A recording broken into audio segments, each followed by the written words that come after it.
먼저 오늘 본문의 이야기를 다루기에 앞서서 성경책을 펴서 오늘 본문 바로 앞에 펼쳐진 사건을 배경으로 함께 이해해보고 넘어가면 좋겠습니다. 우리 성경책이 있으시면 출애굽기 17장 1절부터 7절까지 오늘 본문보다 한 번 앞서 있는 사건 가운데 어떤 일이 일어나는지 잠깐만 확인해 보도록 하겠습니다. 먼저 1절 상반절 말씀을 눈으로 한번 보시면요, 이스라엘 자손의 온 회중이 여호와의 명령대로 신 광야에서 떠나 그 노정대로 행하여 그랬습니다. 다시 말해서 오늘 본문 속에서 이스라엘 백성들은요, 출애굽한 이후에 하나님의 인도하심과 명령에 잘 순종하면서 길을 떠나고 있었습니다. 그리고 그들이 지금 하나님의 명령을 따라서 지나고 있던 장소는 다름이 아니라 광야였습니다. 오늘 본문 말씀에는 신광야였다고 기록하고 있죠. 자, 그런데 이스라엘 백성들이 이렇게 하나님의 인도와 명령을 따라서 신광야를 기다리고 지나가고 있을 때에 그들을 기다리고 있었던 것은 하나님의 축복이나 기쁨이 아니라 바로 결핍이었습니다. 우리 1절 하반절 말씀을 잠깐 보시면 르비딤에 장막을 쳤으나 그 다음에 어떻게 되어 있습니까? 백성이 마실 물이 없는지라. 아멘. 자, 하나님의 명령에 순종해서 광야에 장막을 쳤지만 그 결과로 무슨 일이 일어났다고요? 마실 물이 없습니다. 결핍의 문제가 일어나게 된 것입니다. 그래서 1절에서 이어지는 2절과 3절 말씀 속에서도 계속 결핍의 문제가 강조되고 있습니다. 이스라엘 백성들이 걸어가는 그 광야는 어떤 의미에서 결핍의 장소였습니다. 광야라고 하면 어떤 생각이 드십니까? 자원도 없고 짐승도 없고 풀도 없는 그런 광야가 생각날 것입니다. 여러 가지가 부족한 광야인 것을 우리가 잘 알고 있지만 특히나 사람의 생명과 직결되는 물이 없다고 하는 사실은 출애굽한 이스라엘 백성들에게는 그들 자신의 미래와 직결될 수밖에 없는 심각한 문제였습니다. 하나님의 명령에 순종한 결과 이렇게 큰 결핍에 직면한 이스라엘 백성들은 점차 마음이 약해지게 되었을 것입니다. 그리고 점차 깊은 절망감에 사로잡히게 되었던 것 같습니다. 그래서 3절 말씀 우리 같이 한번 읽어보도록 하겠습니다. 3절 말씀입니다. 거기서 백성이 목이 말라 물을 찾으매 그들이 모세에게 대하여 원망하며 이르되 당신이 어찌하여 우리를 애굽에서 인도하여 내어서 우리와 우리 자녀와 우리 가축이 목말라 죽게 하느냐. 아멘. 여러분, 방금 읽은 이 말씀 속에서 백성들은 누구를 원망하고 있습니까? 네, 맞습니다. 표면적으로는 모세를 원망하고 있습니다. 하지만 여러분, 실제로 이스라엘 백성들을 출애굽시킨 분은 누구이십니까? 모세가 아니라 바로 하나님이십니다. 따라서 이 3절 말씀 속에 기록된 백성들의 모세에 대한 원망은 실제로는 하나님에 대한 원망이었습니다. 여러분, 우리가 하나님께 온전히 순종하고 또 인도하심을 잘 받는다고 생각하는 순간에 오히려 일은 풀리지 않고 내가 원치 않는 아주 심각한 결핍에 우리가 부딪힐 때가 있을 것입니다. 그런 순간이 우리 자신에게 찾아오게 되었을 때에 그때에도 이 이스라엘 백성들과 마찬가지로 하나님의 구원 계획을 정말 온전하게 신뢰할 수 있는가 없는가라고 하는 것은 정말 어쩌면 말처럼 그렇게 쉬운 일은 아닌 것 같습니다. 신약 성경에도 이와 비슷한 예들이 몇 가지가 등장하고 있는데요. 요한복음 11장 말씀에 보니까 죽은 나사로를 예수님께서 다시 살리시는 이야기가 기록되어 있습니다. 나사로의 동생이었던 마르다와 마리아는 예수님을 따라서 순종하는 그들의 신앙의 길에 자기 오라버니의 죽음이라고 하는 결핍의 문제를 만나게 되었습니다. 예수님께서 그 집에 찾아오셨을 때에 그들의 첫 마디가 무엇이었습니까? 그것은 만일 주님께서 여기에 계셨더라면 내 오라버니가 죽지 아니하였을 것입니다 라는 원망이었습니다. 어쩌면 이 말씀은 예수님, 내 인생의 위기 가운데 예수님은 도대체 어디에 계셨던 것입니까? 라는 질문으로 바꾸어서 읽을 수 있을 것입니다. 하지만 이때까지만 해도 나사로의 동생이었던 마르다와 마리아는 예수님의 구원 계획이 무엇이었는지 알지 못했습니다. 여러분, 죽은 나사로를 향한 예수님의 구원 계획이 있었습니다. 그것은 무엇이었습니까? 예수님의 구원 계획은 바로 죽었던 나사로를 다시 살아나게 하는 것이었습니다. 또 다른 예를 한번 들어보도록 하겠습니다. 여러분, 마가복음 4장 말씀에 보면 예수님의 제자들이 풍랑을 만나서 거의 죽을 뻔했던 사건이 기록되어 있는데요. 이 사건 안에서도 제자들은 미처 알지 못했던 예수님의 구원 계획에 관한 이야기를 우리가 묵상해 볼 수가 있습니다. 마가복음 4장 36절에서 38절까지 본문에 따르면 제자들은 예수님이 함께 타셨던 배를 같이 타고 바다 위에 떠 있었는데 해는 저물게 되었고 갑자기 큰 광풍이 일어나서 제자들이 탔던 그 배가 거의 침몰할 지경이 되었습니다.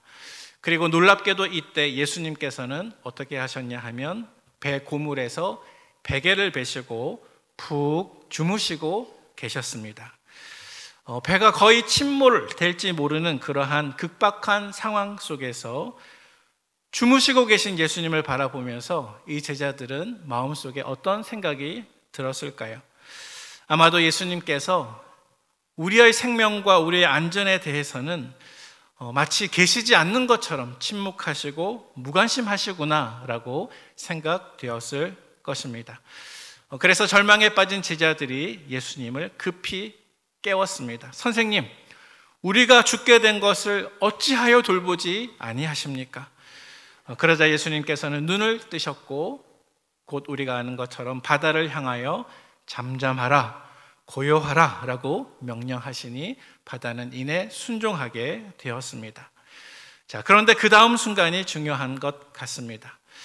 풍랑 가운데에서 침묵하시며 푹 주무셨던 예수님께서는 그 다음 순간에 곧바로 제자들의 믿음 없음에 대해서 아주 호되게 책망하십니다.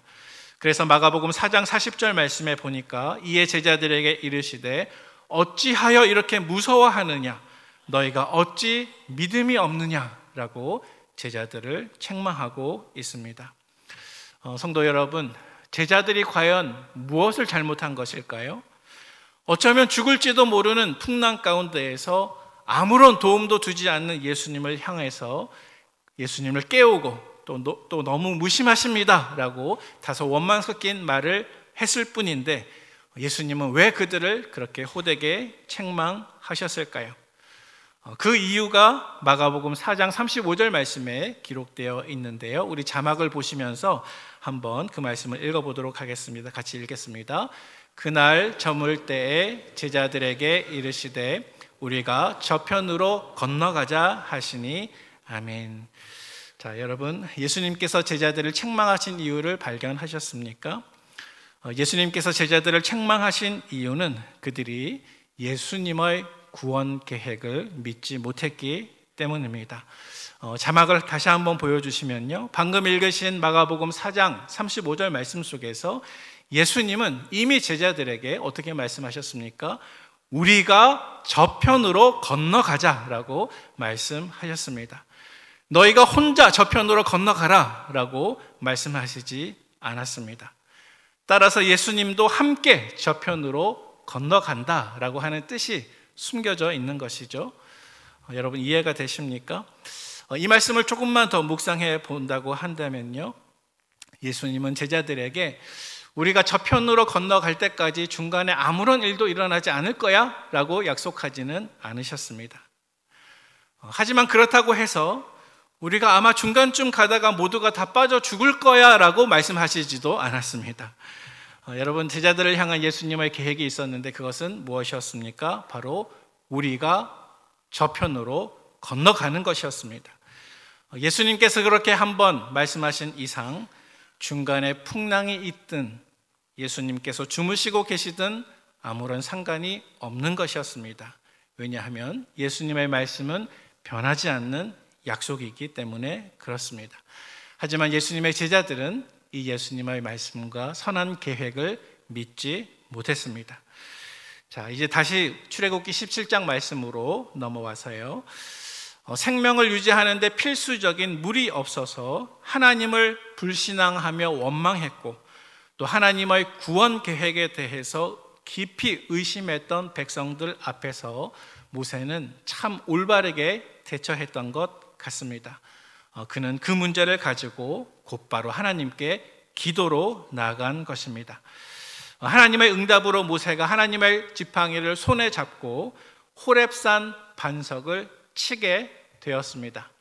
반석을 치자 바위에서 생수가 흘러나와서 모든 이스라엘 백성들이 물을 마시게 되었습니다. 그리고 훗날 예수님께서는 이 사건을 염두에 두시고 요한복음 7장에서 다음과 같이 말씀하십니다. 누구든지 목마르거든 내게로 와서 마시라.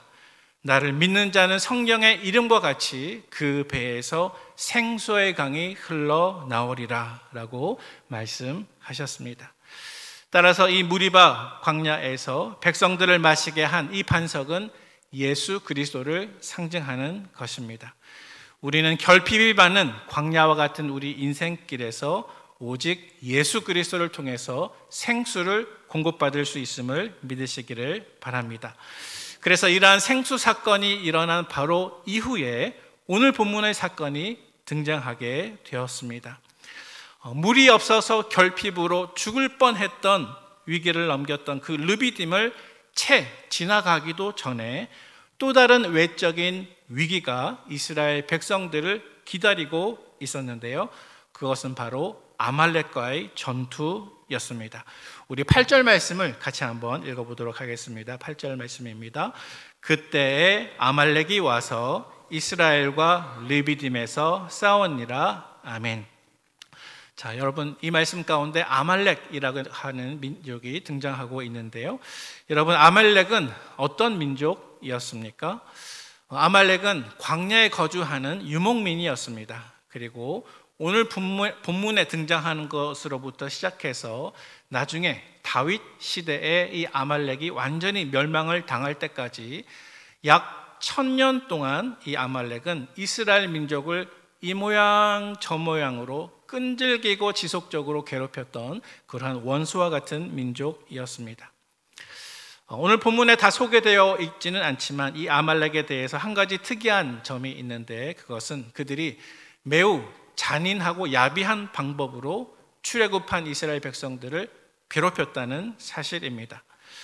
사실 힘들고 어려운 광야길에서 출애굽한 이스라엘 백성들 가운데 병든 사람과 노인들과 아이들은 점차 지치게 되었습니다. 그래서 이 약한 사람들은 특별히 조금씩 후미로 뒤처지게 되었는데요. 이 아말렉 민족은 마치 잔인한 이리와 같이 그 후미에 뒤처진 아주 약한 사람들을 공격하게 되었습니다. 자, 그래서 신명기 25장 말씀 안에는 다음과 같이 이야기가 기록되어 있습니다. 제가 25장 17절 18절 말씀을 봉독해 올리겠습니다. 너희는 애굽에서 나오는 길에 아말렉이 내게 행한 일을 기억하라. 곧 그들이 너를 길에서 만나 내가 피곤할 때에 내 뒤에 떨어진 약한 자들을 쳤고 하나님을 두려워하지 아니하였느니라. 아멘. 자, 방금 읽은 이 말씀 속에서 아말렉이 얼마만큼 야비하고 잔인했던 민족이었는지 잘 설명하고 있습니다. 출애굽한 민족 이스라엘이 점차 가장 약한 사람들이 뒤처져 있을 때 그 약한 사람들부터 공격하며 하나님을 두려워하지 않는 모습을 보였다는 사실입니다. 그래서 이 아말렉 민족은 광야에 거주하면서 특별히 낙타를 길들이고 다루는데 매우 익숙한 사람들이었고, 따라서 전쟁에도 낙타를 사용해서 상대방의 약점을 기습적으로 공격했다고 합니다. 그래서 이처럼 몹시 잔인했던 아말렉의 공격은 이스라엘 백성들이 광야길에서 만난 의외의 복병이었습니다. 사랑하는 성도 여러분, 우리는 마치 광야와 같은 인생길을 다들 걷고 있는데요, 어쩌면 우리의 광야와 같은 인생길에서 이 아말렉과 같이 갑자기 튀어나온 의외의 복병을 만날 수가 있습니다. 그런데 이러한 복병은 나를 잠시 괴롭히는 정도가 아니라 아예 내가 완전히 망하는 것을 목표로 하는 것처럼 잔인하고 야비하게 나를 공격할 때가 있을 것입니다. 성도 여러분, 만약 여러분의 인생 가운데 만난 복병이 있다면 마치 아말렉과 같은 여러분의 복병은 무엇입니까? 그런데 오늘 본문에 보니까 우리가 우리의 인생 광야길에서 마치 아말렉과 같은 이러한 복병을 만나게 되었을 때 우리가 낙심하거나 절망하지 않고 승리를 거둘 수 있는 두 가지 방법이 오늘 본문에 소개가 되고 있습니다. 사실 이 두 가지 방법은 동시에 진행되어야 하는 방법인데요, 정답을 먼저 말씀을 드리면 첫 번째 승리의 방법은 우리의 손을 보좌로 올려 하나님께 기도하는 것이고, 또 두 번째 승리의 방법은 우리가 싸우는 영적인 싸움을 포기하지 않고 끝까지 담대하게 싸우는 것입니다. 이러한 두 가지 승리의 공식이 오늘 본문 9절 말씀 가운데 잘 설명이 되어 있습니다. 우리 9절 말씀을 같이 한번 읽어보도록 하겠습니다.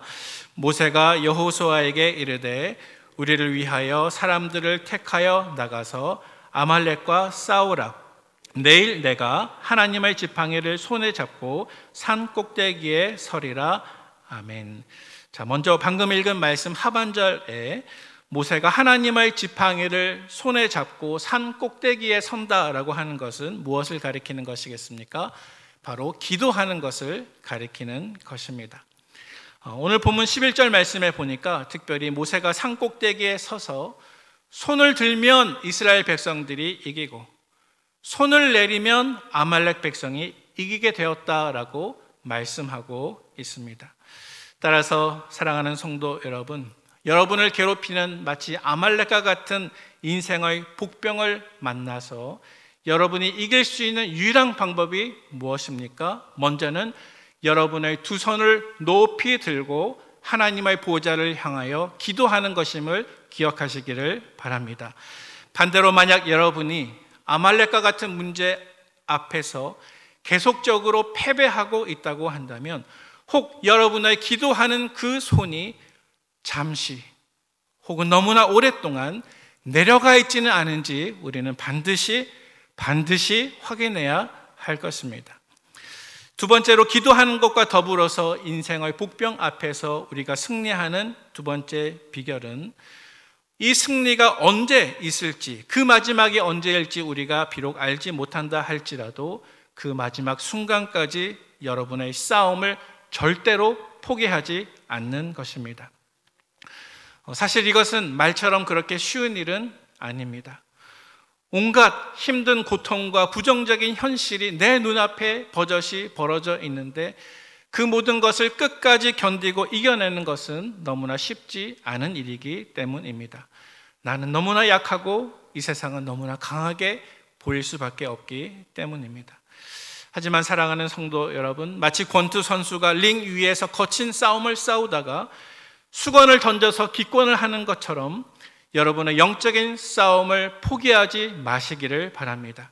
사실 오늘 본문 속에서 이스라엘 백성은 아말렉과 전쟁을 수행할 수 있는 어떤 군사적인 준비도 하나도 되어 있지 않은 상태였습니다. 우리가 알고 있는 것처럼 출애굽한 이스라엘 백성들은 애굽 땅에 살고 있었을 때 단지 노예 신분이었습니다. 애굽 사람들은 노예 신분인 그들에게 군사적인 지식을 가르쳐 준다든지 무기 사용법을 가르쳐 준 적이 없습니다. 따라서 출애굽 당시 이스라엘 백성들은 어떠한 무장도 없었고 훈련되지 않았으며 광야에서 자라면서 이미 강인한 훈련으로 단련된 이 아말렉 민족과는 전쟁에서 비교조차 할 수 없는 그러한 상태였습니다. 하지만 그럼에도 불구하고 아까 읽었던 9절 말씀 보니까 모세가 여호수아에게 명령하기를 우리를 위하여 사람을 택하여 나가서 아말렉과 어떻게 하라고요? 싸우라라고 말씀하고 있습니다. 그래서 오늘 본문에 보니까 성경 가운데 가장 처음으로 여호수아의 이름이 등장을 하고 있습니다. 여호수아는 모세의 말처럼 나가서 싸울 만한 사람을 선택하고 준비해서 내일 내가 하나님의 산에 서리라, 산꼭대기에 서리라 한 그 모세의 말처럼 단 하루 만에 전쟁을 준비해야 하는 그러한 임무를 수행하게 되었습니다. 여러분, 이것은 이스라엘 백성의 역사 가운데 출애굽한 이후에 이스라엘 민족이 광야길에서 수행했던 첫 번째 전투였기 때문에 그들의 무기나 군사력의 실력은 가히 형편없었을 것입니다. 하지만 그럼에도 불구하고 여호수아는 백성들을 모았고 그들은 싸움을 포기하거나 후퇴하지 않았고 끝까지 싸웠습니다. 여러분, 아말렉과 같은 인생의 복병을 우리가 만났을 때 그 앞에 우리가 포기한다든지 주저앉는다든지 하지 않고 마지막까지 끝까지 싸워야 하는 이유에 대해서 히브리서 12장 1절 말씀은 우리에게 이렇게 격려하고 있습니다. 우리 자막을 보면서 같이 한번 읽어보도록 하겠습니다. 이러므로 우리에게 구름같이 둘러싼 허다한 증인들이 있으니 모든 무거운 것과 얽매이기 쉬운 죄를 벗어버리고 인내로서 우리 앞에 당한 경주를 하며 아멘. 화면을 계속 보여주시고요. 먼저 히브리서 저자는 우리에게 구름과 같이 둘러싼 허다한 증인들이 우리 앞에 있다고 말씀하고 있고요. 따라서 인내로서 우리 앞에 당한 경주를 하라, 경주를 달리라 라고 격려하고 있습니다. 상반절 말씀에 증인이라는 단어가 등장하는 것을 볼 수가 있죠. 여러분, 증인은 어떠한 사람들입니까? 증인은 진실을 밝혀줄 수 있는 사람들입니다. 매우 어려운 재판 과정에서도 몇 사람의 진실된 증인만 있다고 하면 그 사태의 진위가 바르게 밝혀질 수 있는 것입니다. 히브리서 기자는 우리에게 마치 영적인 재판장 안에 서서 두 가지 사실을 밝혀주고자 합니다. 우리 또 다른 말씀을 한번 찾아서 읽기를 원하는데요. 우리 자막을 보시면서 히브리서 10장 35절과 36절 말씀을 한번 읽어보도록 하겠습니다. 먼저 35절 말씀입니다. 그러므로 너희 담대함을 버리지 말라. 이것이 큰 상을 얻게 하느니라. 아멘. 여러분, 히브리서 말씀 가운데 우리에게 하나님의 한 가지 약속을 가르쳐주고 있습니다. 그것은 만약 우리가 우리의 인생길에서 만난 아말렉과 같은 복병 앞에서 담대함을 버리지 않는다면 우리는 큰 상을 얻게 될 것이라는 약속입니다. 자, 그리고 두 번째 약속입니다. 우리 36절 말씀을 같이 읽도록 하겠습니다. 너희에게 인내가 필요함은 너희가 하나님의 뜻을 행한 후에 약속하신 것을 받기 위함이라. 아멘. 여러분, 두 번째 약속은 무엇입니까? 우리가 우리의 인생의 복병의 문제 앞에서 인내하고 하나님의 뜻을 행하게 된다면 결국은 어떤 결과가 기다리고 있다고요? 약속하신 것을 받게 된다고 말씀하고 있습니다. 따라서 정리해보면 방금 히브리서 10장 말씀 가운데 우리가 담대함을 버리지 않으면 큰 상을 받게 되고 인내하게 되면 하나님의 약속을 반드시 받게 된다고 하는 이 두 가지 사실에 대해서 우리가 아까 읽었던 히브리서 12장 1절 말씀은 구름과 같이 허다한 증인들이 우리를 둘러싸고 있다라고 말씀하고 있다는 사실입니다. 구름과 같이 둘러싼 증인들의 이야기는 히브리서 11장 말씀에 우리가 잘 아는 것처럼 잠깐 소개가 되고 있습니다. 히브리서 11장 1절 말씀입니다. 믿음은 바라는 것들의 실상이요 보이지 않는 것들의 증거니 선진들이 이로써 증거를 얻었느니라. 우리가 일일이 다 열거할 수는 없지만 우리가 잘 알고 있는 히브리서 11장 말씀에 보면 아벨로부터 시작해서 다윗과 사무엘과 선지자들로 믿음의 이야기로 마무리하는 이 히브리서 11장 전체의 말씀 안에 하나님이 주신 우리의 선한 믿음의 경주를 믿음으로 끝까지 포기하지 않을 때에 결국은 승리한 사람들의 목록이 열거되어 있습니다. 그리고 이 모든 사람들이 증인으로서 히브리서 10장 말씀에 약속된 두 가지 사실을 증언하고 있다는 사실입니다. 따라서 사랑하는 성도 여러분, 여러분의 마치 아말렉과 같은 인생의 복병의 문제 앞에서 첫 번째로는 기도에 힘써야 하시고요, 또 두 번째로는 믿음의 선한 싸움에서 결코 포기하지 마시기를 축복합니다. 그 이유는 구름과 같이 허다한 증인들이 우리를 둘러싸고 있고, 만약 기도하는 내 손이 내려가게 되면 세상이 나를 이기게 되겠지만, 반대로 내가 다시 나의 기도하는 손을 하나님께 들면 하나님께서 내가 세상을 이길 수 있도록 반드시 도와주실 것이기 때문입니다. 여러분, 이 시간 괜찮으시면 우리의 두 손을 한번 기도하는 모세의 모습처럼 한번 들어보시면 좋겠습니다. 보좌를 향하여 기도하는 손이라고 생각하시고 이 두 손을 들고 한번 마음속으로 저를 따라해 주시면 좋겠습니다. 주님, 이 손이 떨어지면 저는 죽습니다. 포기하지 말게 하여 주시옵소서. 감사합니다. 손을 내려주시기를 바랍니다. 이러한 마음으로 기도하며 끝까지 우리의 믿음의 경주를 싸우는 저와 여러분 되시기를 바랍니다. 마지막 세 번째로 오늘 본문 말씀 가운데 우리가 마치 아말렉과 같은 내 인생의 복병 앞에서 승리하기 위하여 필요한 세 번째 요소가 있다고 한다면 그것은 여호와 니시의 하나님을 반드시 기억하는 것입니다. 우리 16절 말씀을 함께 읽어보도록 하겠습니다. 16절 말씀입니다. 이르되 여호와께서 맹세하시기를 여호와가 아말렉과 더불어 대대로 싸우리라 하셨다 하였더라. 아멘. 자, 그리고 그 앞에 있는 14절 말씀도 같이 한번 읽어보도록 하겠습니다. 이것을 책에 기록하여 기념하게 하고 여호수아의 귀에 외워 들리라. 내가 아말렉을 없이 하여 천하에서 기억도 못하게 하리라. 아멘. 자, 방금 읽으신 이 16절과 14절 말씀에 보니까 여호와께서 맹세하여 이르시기를 내가 아말렉과 더불어 대대로 싸우리라 말씀하시고요, 또 14절 말씀에 보니까 내가 아말렉을 없이 하여 천하에서 기억도 못하게 하리라 라고 말씀하십니다.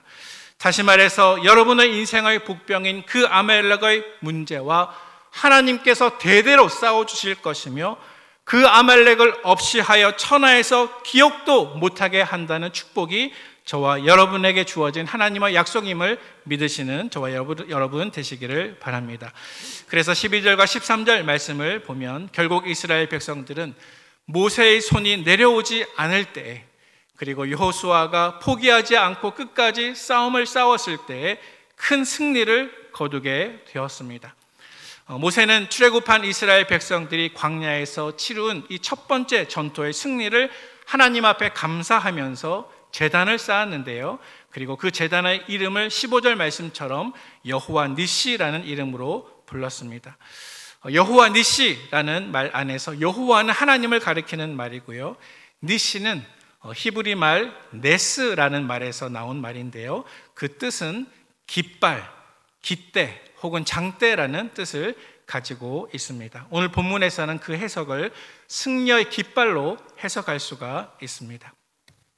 자, 그런데 이 여호와 니시라는 이름을 우리가 조금만 묵상해 보기를 원하는데요, 훗날 민수기 21장 말씀에 보면 이 여호와 니시에서 니시라는 단어가 또 다른 경우에 쓰이게 되었는데요, 그것은 바로 놋뱀을 높이 매단 장대를 뜻하는 말을 쓸 때 히브리 말로 이 니시 혹은 네스라는 똑같은 말이 사용되고 있습니다.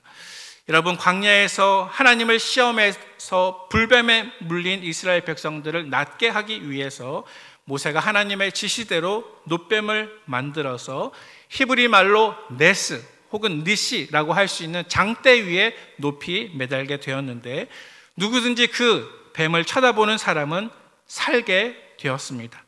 그리고 이 놋뱀을 매단 이 장대 네스는 나중에 신약으로 넘어오면요, 예수님의 십자가와 연결이 됩니다. 왜냐하면 예수님께서 요한복음 3장 말씀에서 이렇게 말씀하셨기 때문입니다. 3장 14절 15절 말씀인데요, 제가 봉독하겠습니다. 모세가 광야에서 뱀을 든 것 같이 인자도 들려야 하리니 이는 그를 믿는 자마다 영생을 얻게 하려 하심이니라.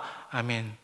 자, 그래서 오늘 본문을 종합해 보면 결국 아말렉과의 전투에서 승리를 나타내는 여호와 니시는요, 나중에 민수기에서는 놋뱀을 매단 장대를 뜻하는 것이고, 그것이 신약으로 넘어가게 되면 예수님께서 십자가 위에서 얻으신 영원하고 확실하고 영광스러운 승리와 연결이 된다는 사실입니다.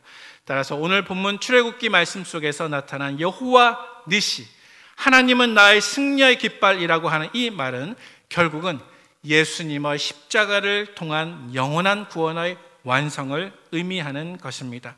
그리고 누구든지 이 여호와 니시, 예수님의 십자가의 승리를 믿음으로 바라보는 사람은 구원을 얻습니다. 여러분, 우리의 싸움, 특별히 인생의 복병과 같은 아말렉과의 싸움에서 우리가 어떻게 승리하느냐 하는 관계에 있어서 우리의 싸움은 우리가 하나님을 어떻게 바라보느냐에 달려 있습니다.